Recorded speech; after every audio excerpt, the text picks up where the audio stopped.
Good morning, students. How are you, students? Today we'll read chapter 2, The Merchant of Venice. Venice is a particular place and merchant meaning व्यापारी. Venice का व्यापारी. It is the story of a merchant. He is a very kind person and a true friend. वह एक very kind person था और true friend था. He performs his friendship very well. उसने अपनी फ्रेंडशिप को बहुत अच्छी तरह निभाया और अपनी फ्रेंडशिप के लिए वो कुछ भी करने के लिए, अपनी लाइफ को सेक्रीफाइस करने के लिए रेडी हो गया था. Okay student, let's start reading. Read the merchant of Venice from tales from Shakespeare by the brother and sister writing team Charles and Mary Lamb. अब द मर्चेंट ऑफ वेनिस है वो एक प्ले है जो कि शेक्सपियर द्वारा लिखा गया था. You have also heard about him. आपने भी इसके बारे में रीड किया होगा, शेक्सपियर के बारे में, जो कि चार्ल्स एंड मैरी लैम्ब है जो दूसरे राइटर हैं. उन्होंने उस प्ले को समराइज करके एक प्रोज का रूप दे दिया, एक टेल का रूप दे दिया उसको. शेक्सपियर का उन्होंने रीड किया, वे उससे प्रभावित हुए, इफ़ेक्टिव हुए, तो उन्होंने उसे एक प्रोज का रूप दिया. The merchant of Venice was a play written by Shakespeare between 1596 and 1598. ये जो प्ले है शेक्सपियर द्वारा 1596 के से 1598 के बीच में लिखा गया था. Shakespeare was a famous English play right. आपको जान ही गए होंगे कि शेक्सपियर एक फेमस इंग्लिश प्ले राइट है. अराउंड 200 ईयर्स लेटर, लगभग 2 साल बाद, यानी जब उन्होंने प्ले लिखा उसके 2 साल बाद, Charles and Mary Lamb decide to introduce Shakespeare's plays to children in the prose form and so they wrote tales from Shakespeare. अब जो चार्ल्स एंड मैरी लैम्ब है वो शेक्सपियर के प्ले यानी द मर्चेंट ऑफ वेनिस को introduce करवाना चाहते थे अपने, यानी वो चाहते थे कि ये बच्चे भी इस प्ले को रीड करें, और उसको करने के लिए उन्होंने उसको एक टेल का रूप दे दिया, समराइज करके एक टेल बना दी. The book become popular with both the young and the old. जो बुक है वो बहुत ही पॉपुलर हो गई यंग और ओल्ड के बीच में. Let's start story. Shylock, a wealthy usurer, lived in Venice. जो शाइलॉक है यानी एक कैरेक्टर का नेम है यहाँ पर. It is a first character in the story. तो शाइलॉक एक वेल्दी असरर है, यानी जो ऊंची दर की, मतलब ब्याज पर जो पैसा देता है. मनी लेंडर को कहते हैं, साहूकार को जो ब्याज पर पैसा देते हैं उन्हें कहते हैं सूदखोर. जो कि वेनिस में एक बहुत पैसे वाला था और सूदखोर था. He use to lend money at very high rate of interest to local merchants. वह क्या करता था, बहुत ही ब्याज की ऊंची दरों पर लोकल मर्चेंट्स को, स्थानीय व्यापारियों को पैसा उधार देता था. He was a hard hearted man. अब हार्ड हार्टेड मैन क्या होता है, यानी कठोर हृदय वाला आदमी. वो बहुत ही हार्ड हार्टेड मैन था. And was disliked by all good man. और वो सभी अच्छे आदमियों के द्वारा नापसंद किया जाता था,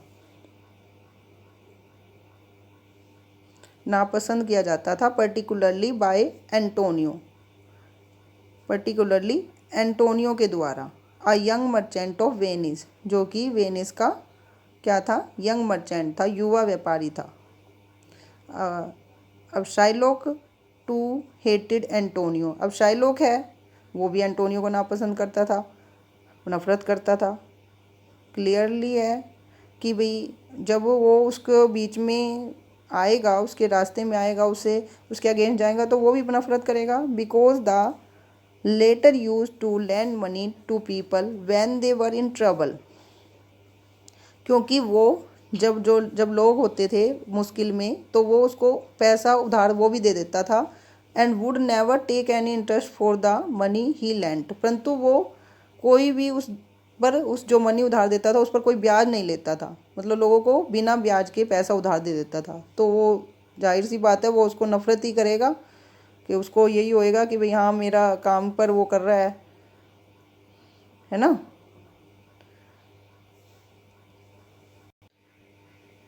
हाँ जी, नेक्स्ट है Antonio was a kind man. जो एंटोनियो था वो एक दयालु आदमी था and was greatly loved by all his fellow citizens, और उसके पास रहने वाले सभी उसे प्यार करते थे। अब यहाँ पर हम दो करेक्टर्स इंट्रोड्यूस हो चुके हैं, शाइलॉक और एंटोनियो। जो शाइलॉक है वो एक मनी लेंडर है और वो एक विलेन, मतलब जैसे एक स्टोरी में, एक मूवी में एक विलेन रोल करता है ना, वो विलेन का रोल कर रहा है, मतलब सबको सबके दुखों का कारण बना हुआ है। और एंटोनियो एक हीरो का, एंटोनियो वही है जो जिसके मतलब जिसके लिए ये स्टोरी का कंपोज की गई है, द मर्चेंट ऑफ वेनिस, यानी वो कौन है, एंटोनियो है। Okay students, his dearest friend Bassanio who had nearly spent all his fortune by living in a very lavish manner, जो उसका डियरेस्ट फ्रेंड है बेसेनियो, वो अपनी सारी उसने धन संपदा को खर्च कर दिया, living in a very lavish, lavish यानी थर्ड पार्ट का जीवन, हाई स्टैंडर्ड का मतलब जीवन जीने के लिए उसने अपनी सारी धन संपदा को खर्च कर दिया था। Was often in need of money, clear है जब उसने खर्च कर दिया तो उसको मनी की तो आवश्यकता होगी। Antonio assisted him every now and then, अब एंटोनियो उसका डियरेस्ट फ्रेंड है तो वो उसको उसकी नीड में उसको क्या करता था, सपोर्ट करता था, उसकी हेल्प करता था, मतलब उसको मनी से हेल्प करता था।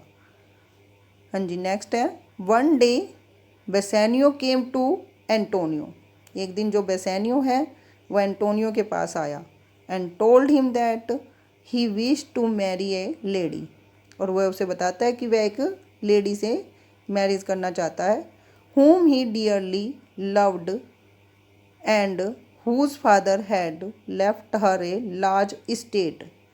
अब वो कहता है कि वो एक ऐसी लेडी से प्यार मतलब मैरिज करना चाहता है जो कि वो उसे बहुत प्यार करे और जिसके पिता उसके लिए बहुत सारी धन संपदा छोड़कर गए हों, यानी जिसके पिता ने उसके नाम बहुत सारी धन संपदा की हो, but not having money to furnish himself suitably to marry such a rich heiress। अब वो कहता है कि मेरे पास भाई अपने आप को मतलब इस अमीर उत्तराधिकारी यानी इस अमीर लेडी से मैरिज करने के लिए अपने आप को फर्निश भी करना पड़ेगा, मतलब सजावट भी करनी पड़ेगी, महंगे कपड़े खरीदने पड़ेंगे। फर्निश यानी अपने आप को सजाना, अपने आप को तैयार करना, मतलब अपने आप को तैयार करने के लिए, प्रिपेयर करने के लिए मुझे पैसा खर्च करना पड़ेगा और वो मेरे पास नहीं है। He approached Antonio to lend him 3000 ducats, वो एंटोनियो को कहता है कि मुझे 3000 दुकास है वो उधार में दे दे। अब दुकास क्या होता है, दुकास के ऊपर स्टार है ना बेटा, तो यहाँ पर नीचे आपको कुछ वो है, नीचे दिया गया है। अब दुकास क्या होता है, दुकास के ऊपर स्टार लगा हुआ है बेटा, तो स्टार जो नीचे बॉटम में, जो पेज के नीचे बॉटम में लाइन है, तो हम उससे पता लगाएंगे कि स्टार क्या, वो इसमें दुकास क्या है। दुकास है अ golden coin formally used in most European countries, एक गोल्डन कॉइन होता है, सुनहरा सिक्का, सोने का सिक्का होता था जो कि यूरोपियन कंट्री में यूज़ किया जाता था, उसे कहते हैं दुकास। हाँ जी, अब नेक्स्ट है Antonio had no money with him at that time to lend his friends. अब एंटोनियो के पास उस समय मनी नहीं थी, जब उसने बेसेनियो ने उसे 3000 दुकास उधार के लिए कहा तो उसके पास मनी नहीं थी अपने फ्रेंड को उधार देने के लिए, but expecting to have some ships come home soon with this goods, परंतु वो एक्सपेक्ट कर रहा था कि कुछ समुद्री जहाज उसका कुछ सामान लेके, मतलब कुछ व्यापारी था तो व्यापार करता था, तो कुछ सामान लाने वाले थे, कुछ समुद्री जहाज़ों के द्वारा उसने कुछ सामान मंगा रखा था, तो वो बेच के उसने धन कमाना था। तो वो एक्सपेक्ट कर रहा था कि वो आएंगे और फिर मेरे पास धन आ जाएगा। He said he would go to Shylock and borrow the money upon the credit of those ships. अब वो कहता है, वो बेसेनियो कहता है कि हम शाइलॉक के पास चलते हैं और उसको उन जहाज़ों की गारंटी पे रख देते हैं और उससे पैसा उधार ले लेते हैं। Now Antonio and Bassanio went to Shylock and requested him to lend them 3,000 ducats upon any interest he should require, to be paid out of the goods contained in his ships at sea.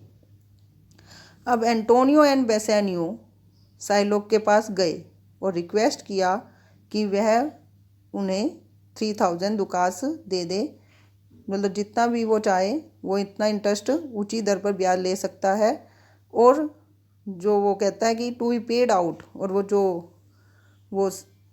कहता है कि जो सामान वो है, जो जहाज़ों के द्वारा उसका सामान आएगा उसको बेचकर वो उसको अदायगी कर देगा सारा।